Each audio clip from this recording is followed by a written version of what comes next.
सुंदरकांड में ऋषि मुनियों से भेंट के बाद सभी पंचवटी की ओर गए। वहां उन्हें खरदूषण से युद्ध करना पड़ा। तो आइए जानते हैं खरदूषण से युद्ध की कहानी।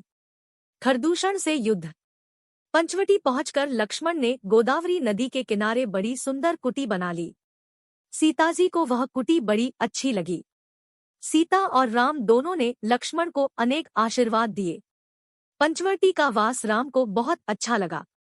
वे गोदावरी के किनारे किनारे कुंजों और वनों की शोभा निहारते फिरते। लक्ष्मण उनके लिए फलमूल इकट्ठा करते और रात में कुटी पर पहरा देते। इस तरह 3 वर्ष हो गए। एक दिन राम, लक्ष्मण और सीता अपनी पर्णकुटी के सामने बैठे हुए थे। इतने में रावण की बहन शूर्पणखा उधर आ निकली। राम के रूप को देखकर वह विकल हो गई। उसका मन काबू के बाहर हो गया। सुंदर वेश बनाकर बंठन कर वह राम के पास आई और बोली, पुनि फिरी राम निकट सो आई, प्रभु लक्ष्मण पहे बहुरी पठाई। लक्ष्मण कहा तो ही सो बरई, जो त्रिन तोरी लाज परिहरई। हे रूप निधान, सुनो, मैं विश्वविजयी लंका के महाप्रतापी राजा रावण की बहन हूँ। संसार में मेरे समान कोई दूसरी सुंदरी नहीं है। तीनों लोकों में खोज हुई पर मेरे अनुरूप कोई वर नहीं मिला, इसलिए अब तक कुमारी ही हूँ। तुम्हें देखकर मन में आया है कि विवाह कर लूं। मेरी तुम्हारी जोड़ी अच्छी रहेगी। तुम्हारी यह स्त्री सीता बड़ी अभागिनी और कुरूप है। इसे छोड़ो और मेरे साथ रहकर महलों में भोग विलास करो। राम को उसकी निर्लज्जता बहुत बुरी लगी, परंतु वे हंसकर बोले, देवी, तुम लक्ष्मण के पास क्यों नहीं जाती? अभी उसके साथ कोई स्त्री नहीं है और सुंदर भी है। तब वह लक्ष्मण के पास गई। लक्ष्मण ने कहा, मैं सेवक हूँ। मेरी स्त्री होने पर तुम्हें दासी बनकर रहना पड़ेगा। राम के ही पास जाओ, वे राजा है। शूर्पणखा फिर राम के पास पहुंची और राम ने उसे फिर लक्ष्मण के पास लौटा दिया। इस प्रकार जब वह कई बार आई गई तब खिसिया गई और सीता की ओर मुंह फाड़कर दौड़ी। राम का संकेत पाकर लक्ष्मण ने उसके नाक कान काट लिए। वह जिधर से आई थी उधर ही रोती चिल्लाती भाग गई। रोती चिल्लाती शूर्पणखा अपने भाई खर और दूषण के पास गई। वे रावण के सौतेले भाई थे और उसी के आदेश से जनस्थान में सेनास्थित रहते थे।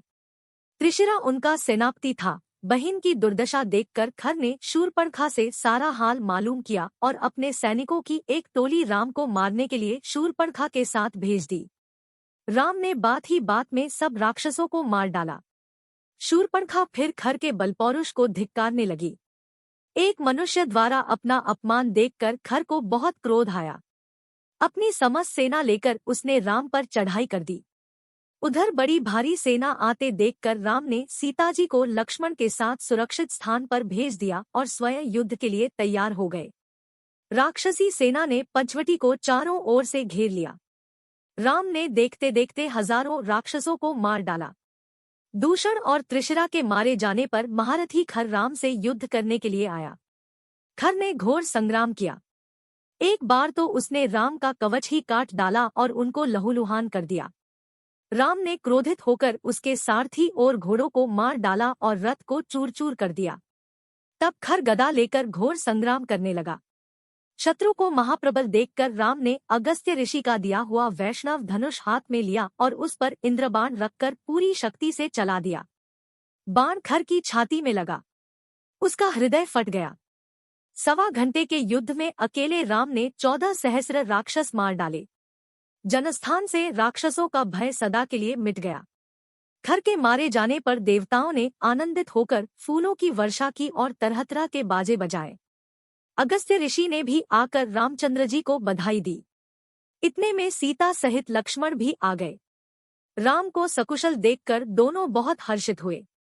तो ऐसे भगवान श्री राम ने अकेले ही खरदूषण से युद्ध किया और उनको मार दिया। बोलो सियावर रामचंद्र की जय। वीडियो देखने के लिए आपका शुक्रिया। वीडियो अच्छी लगी हो तो लाइक और शेयर करें। हमारे चैनल को सब्सक्राइब करना न भूलें और बेल आइकॉन प्रेस करें ताकि ऐसे और वीडियो का नोटिफिकेशन आपको मिलता रहे।